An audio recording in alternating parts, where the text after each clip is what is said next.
I have three essentials of discipline that I'd like to go over that are really important and will really help you to get in shape to make those changes. So some of these three big essentials, I would say the number one would be commitment, avoiding distraction and temptation. And we'll go into that a little bit deeper later. And work. You got to work at developing your habits. You have to make and achieve small goals at a time. You want to make sure that you have a good routine. You want to make sure that you have some deadlines. You want to help some structure.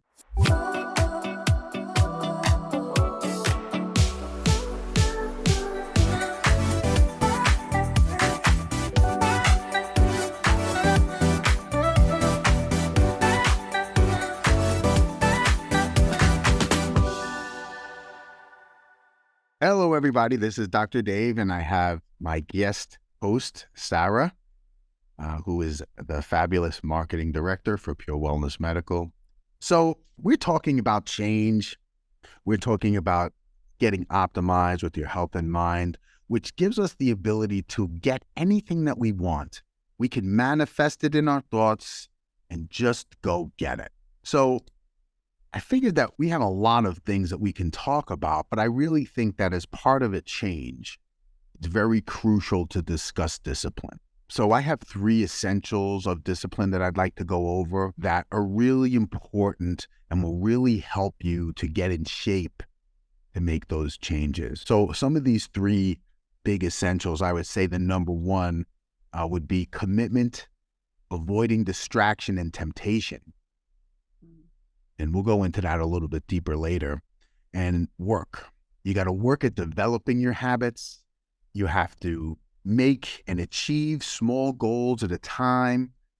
You want to make sure that you have a good routine. You want to make sure that you have some deadlines. You want to help some structure. So we're going to talk about working and developing good habits, which we spoke about on our last podcast. And then leading with your mind over your mood. Don't let your mood change your mindset. So we're going to discuss those three main topics today, and I think we have some really helpful things to help people make those changes. So if you think about it, how is this going to change your life, right? So we haven't really talked about the 5 components of life, the 5 pillars, I like to say. Number 1 being spiritual. So once you get your life disciplined, and part of that spiritual life, and for me, again, I'm Christian, so it's real easy for me to say, but the discipline component is very difficult. But when you're disciplined in your spirituality, your life tends to be disciplined. Next is your health. And if you're disciplined with your health, again, life just seems so much easier. I mean, if you have somebody like Steve Jobs, one of the most wealthy men in the world, and he died of cancer, so he didn't put his health first. Or maybe he did, pancreatic cancer is a pretty massive killer, but, we're not sure what happened, but I'm sure health wasn't one of his top priorities. The next would be your community or your personal relationships. And when you're disciplined, you tend to have more integrity, and people want to listen to you and want to be around you. You become someone of credibility in relationships. People know that they could depend on you. The other component is professional. So when you're disciplined, your professional life changes. People are able to look at your desk and see that it's neat. You get all your work done on deadlines. So it really makes a big difference in your professional life. Then once you have all of those things straightened out and you're very disciplined in them, just the finances just seem to flow. Now, you always need to be disciplined on finances. You need to keep track of what's going in and what's coming out. But as you're taking all of these pillars and doing one at a time and getting them taken care of, you tend to see huge results in your life in general. So let's talk about our first essential of discipline here, which is commitment and avoiding distraction and temptation. And I put those things together because I think when you're truly committed to something, there is no way you can be distracted. And temptation is always going to come in to pull you away. But the reality is, if you're committed, nothing can pull you away. So you got to stay headstrong and committed to the end task, and don't let anything put you off. Disciplined people are always people of high integrity, people of their word. And you know when they make a decision that something's going to happen, that they're going to do what they said, that their decision or their word is set in stone. And they don't need to be held in accountability for that because you already know that they're accountable to that. Now, the other components are resisting temptation and avoiding distraction. And temptation is those little things that come into your day that just want to pull you off track. As you're drinking a cup of coffee, you're trying to stay disciplined on your diet, and you see the donuts on the shelf. Little temptation. Do not let that temptation distract you from your goal, distract you from your commitment. Because in the long run, the commitment's what counts. And it's very important to understand that changes that we're trying to make, they're lifelong changes. So there's no diet. There's no easy way to get through this. Change is difficult. Change is difficult for a lot of people. But it's not just making a change. It's making a change and helping yourself and becoming a better person. So if you're going to change, you want to change for the positive. So in my own life, I've struggled with discipline a lot.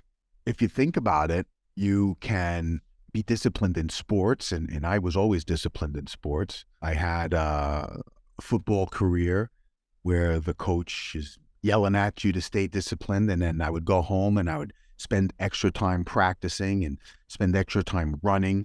It's very disciplined, and it brings a lot of discipline into your life. So it's very important, especially in sports, in a group sport, to stay disciplined. On the same note, I have my son who wrestles, and he just had regionals. And all the kids that are very successful in wrestling, what do? They stay disciplined. They wrestle extra nights. They go to extra schools so they can continue with their wrestling and get better and better. So, Sarah, I know you have a huge experience with discipline, being a fitness competitor. So why don't you talk a little bit about that? Sure. I think that discipline for me is the key to being successful. Without discipline, I would definitely fail. From what I eat to my workouts to my sleep schedule, um, to be successful, discipline plays a huge role. So yeah, I definitely find the value in that, in Yeah, having that discipline. Yeah, and it's hard. It's not something easy. It's something that you have to work at. absolutely. Yeah. So the next phase that I'd like to talk about, essential, would be working at developing your good habits. And we kind of discussed that in detail, right? We had a whole podcast where we spoke about habits, but to fine tune that a little bit. So we want to make sure that we have the essentials of our habits, that small little things that we can do every day, that make it just so much easier for us to maintain. So first you start the little habit, then you want to make sure that they're able to stay in a routine, and you want to make sure that your habits are easy to attain. So you don't want to have a habit of maybe making everybody's bed in the house and you don't get up early enough, and then you're not able to continue on with your day because now you're late for work. So that doesn't mean a good habit, because the reward doesn't help you. And one of the most important components of having a habit that sticks is that there's some sort of reward at the end. Otherwise, there's never a way for it to stick with you. One of the things I like to think about when we talk about habits is diet, because a lot of people think diet is for a short amount of time. So that's why we use that term diet. And I like to separate that into die and it, right? Because you're not going to continue it. It's going to die. So it's a diet's never important. The lifestyle change is what's important. The habit forming is what's important.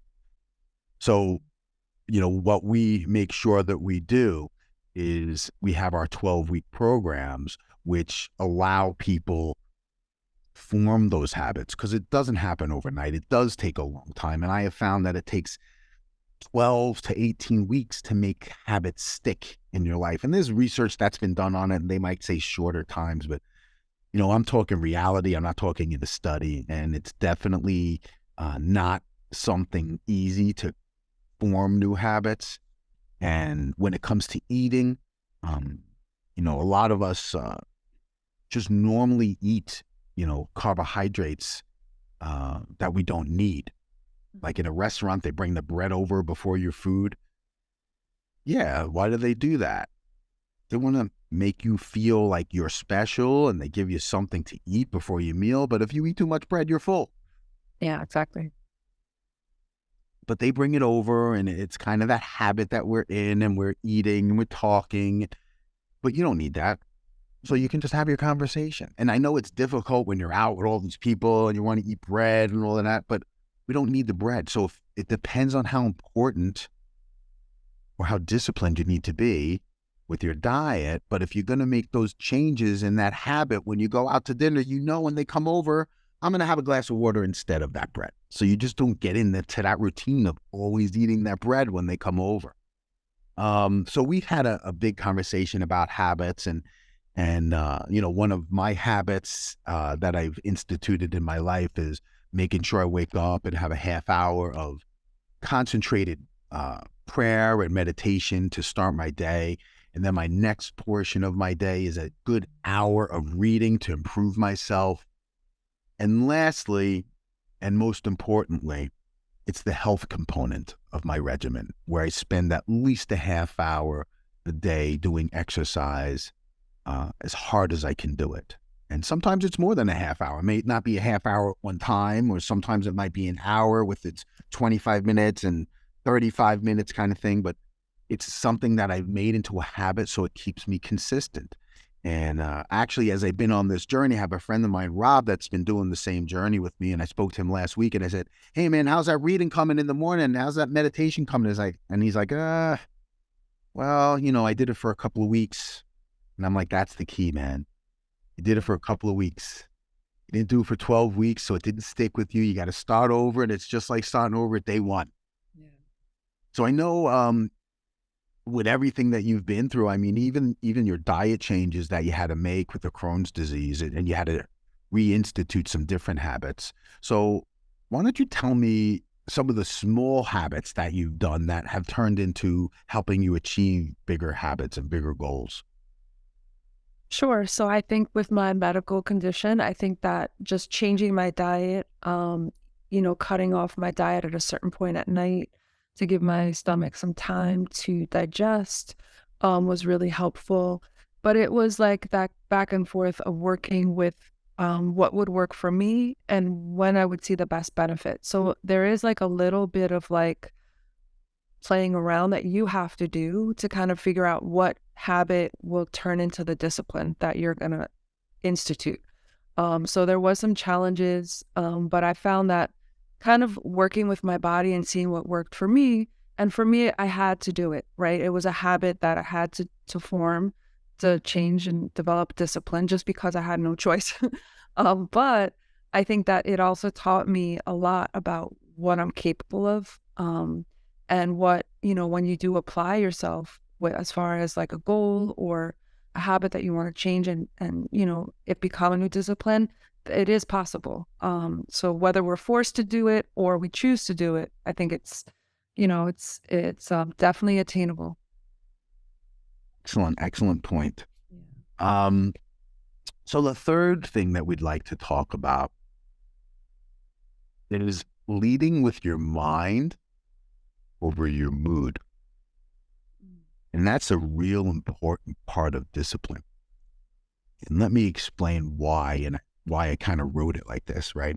Because if you think about it, your mood can change how you react to everything, right? If I'm a bad mood and I come into work and you say something to me, man, I could just fly off the handle with anything that you say. And sometimes people walk on eggshells, and I hate that term. I hate to be around somebody that every time I say something, I have to worry about their reaction. Walking on eggshells is just so uncomfortable. So a lot of people react or lead with their emotions or their mood before their mind. We've learned as we talk about success and we talk about skills and we talk about a lot of different components. We learned that in order to really help people and communicate with people, sometimes it's more important to do the listening than it is the talking, right? Yeah, absolutely. If I really want to help you with your mindset, I have to listen to what's going on if we're going to fix that.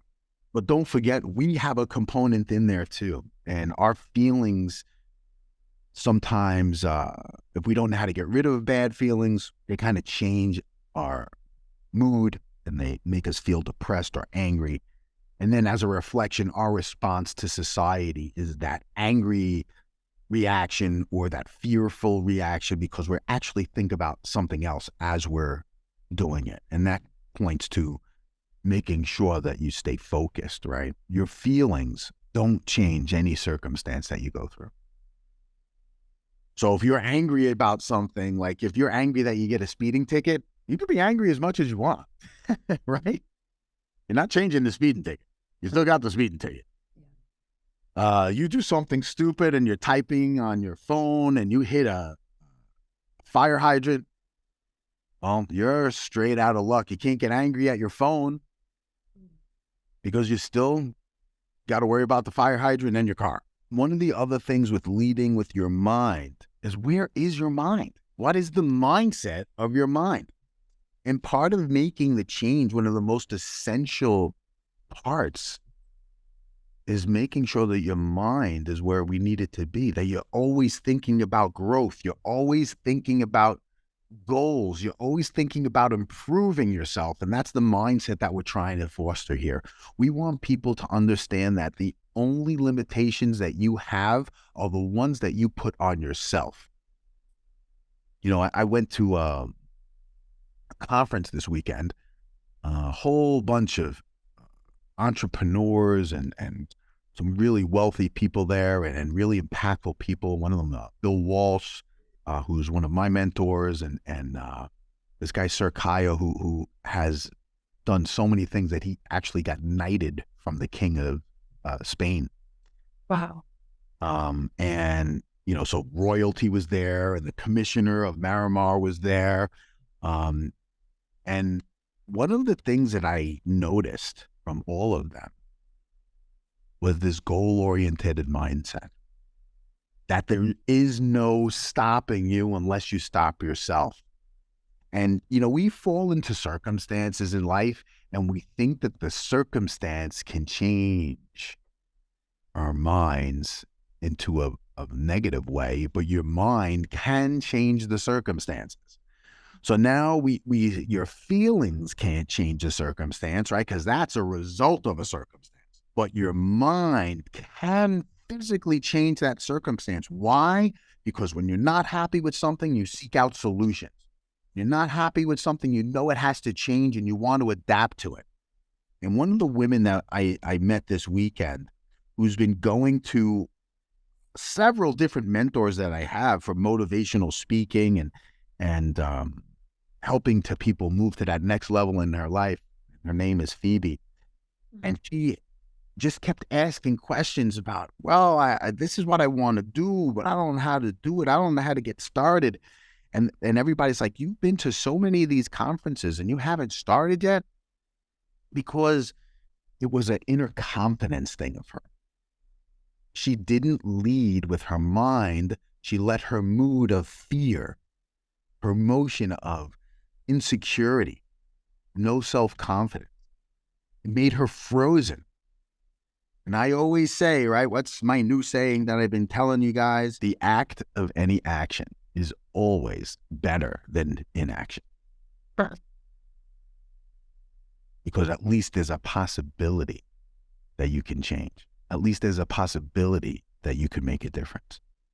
And it's very, very, very important to be able to make those changes so you can really make a difference in your life. And it really stings to be stuck. And that's one of the things we want to bring out with this podcast is getting stuck. We just want to get out of being stuck. So not only is being stuck not fun, but you're not getting better. Life is about getting better and really enjoying yourself. So we did speak a lot about habits in the past, and we spoke today. We started talking about commitment, avoiding distraction and temptation. We spoke about working at your good habits and how you have to make a good routine with them.